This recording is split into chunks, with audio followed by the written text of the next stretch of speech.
alumni event ought to have a slightly different quality to it, so we opted not to have a gaudy dinner, but to do something which for some of you at least will have a different kind of resonance. It's 7 years since 30-odd students migrated from Greyfriars Hall to Regent's Park College and enriched our community here with their presence. It's 5 years since the Chancellor was here last, when Brother Mark Elving presented a shield that you can see on the hall if you'd like to go and check it out now, in which the shields of Greyfriars and Regents were joined together. And one of the things we've been doing in different ways over the last few years is trying to communicate to former Greyfriars members that Regents is open as an Oxford home for you for occasions such as this. And indeed we've also been talking to two of them about the possibility of some kind of Greyfriars legacy project. It's one of our alumni.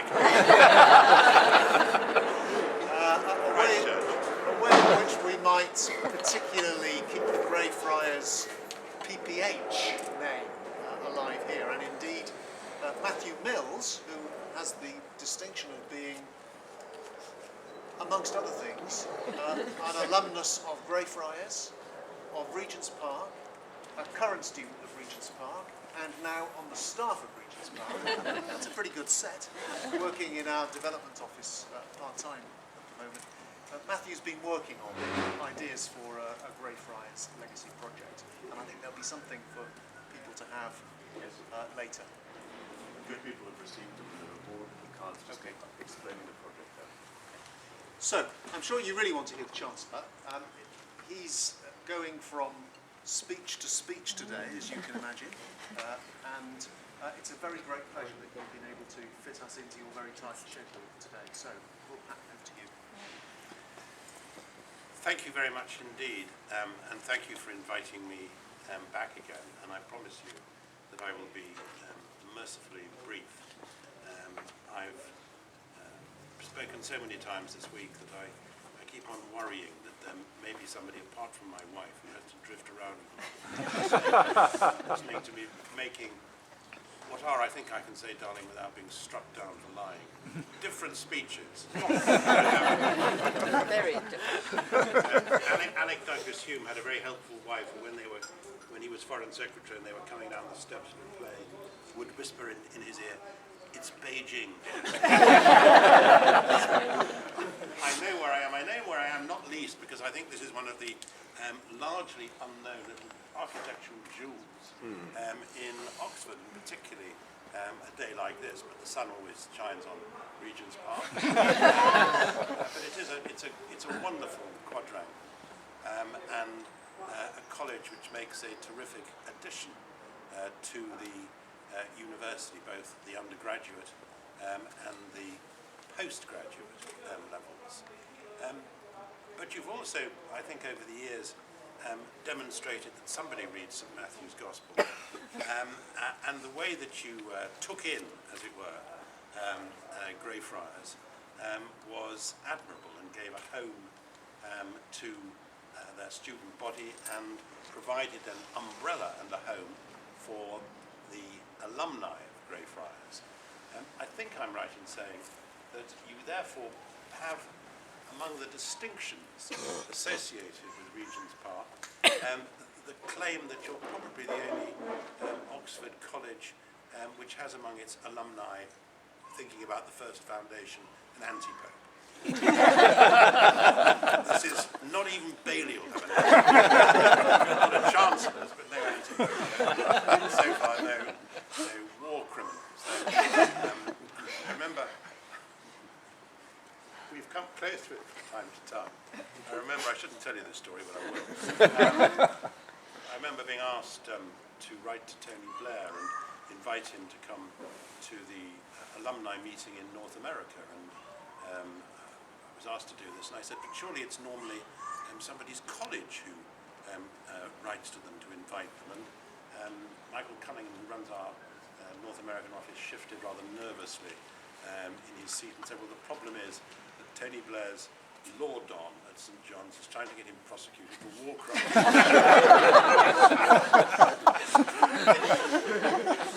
That usual brilliance that Oxford has, how to deal with former prime ministers.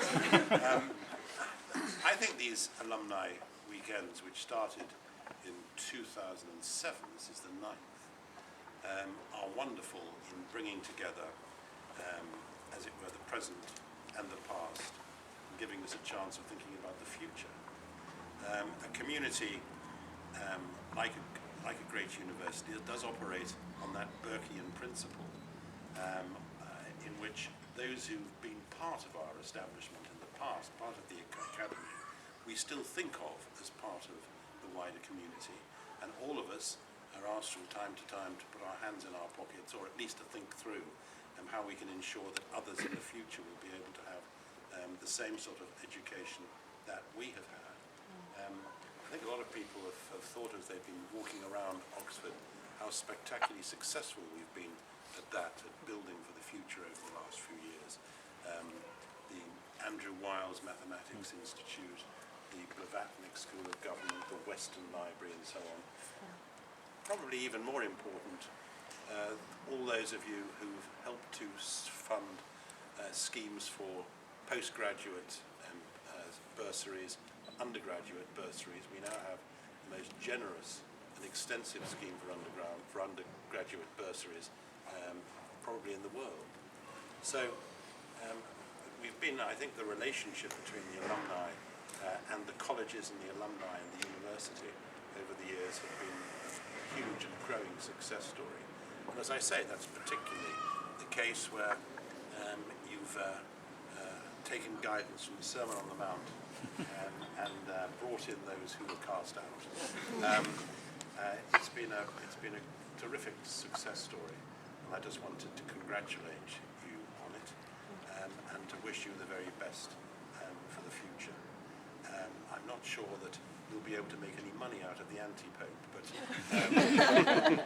if that chance comes up, I should seize it with both hands. We were talking just now, this is a story my wife has had to hear. We were talking just now about a job I've recently been doing in the Vatican, and I can't leave you this afternoon without telling you a story, a true story. I have to pretend it's a possible, actually it's true, about the Pope.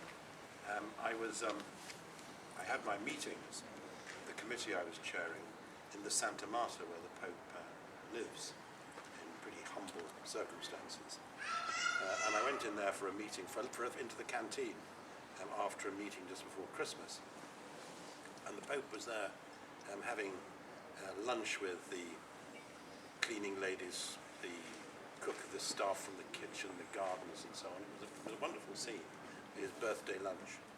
And I said to the Irish Monsignor who looked after me, that looks terrific, it's such a nice site. And he said, oh, I've got an even better gloss on it than that. He said, driving across in the Pope mobile to the Santa Marta today, he was stopped in St. Peter's Square by a group of Argentinian pilgrims, and they hand him a wooden bowl of, some of you may have drunk it, that disgusting Argentinian herbal drink called mate.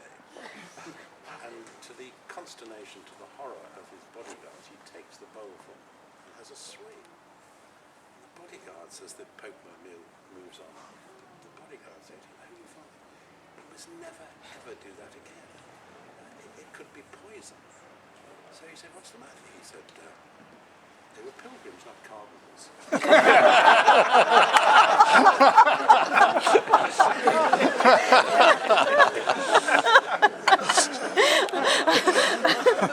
I think the only cardinal who's an alumnus is Cardinal Pell, the former Archbishop of Sydney and well-known climate change denier. A great friend of Rhodes Scholar Tony Abbott, who's just about the only Prime Minister we didn't brag about, who's just been turfed out of the job by another Rhodes Scholar in Australia. Before that, the previous cardinal that I can think of was Cardinal Hurd, who was a Balliol man and ran the court that deals with annulments and so on. So we need more cardinals. So if you can do something about it. I've raised that at St. Bennett's and they don't take me notice. If you could do something about that, it'd be a great thing. But thank you very much for all you've done, for all you're doing. And congratulations on living in such a beautiful college. Thank you very much indeed.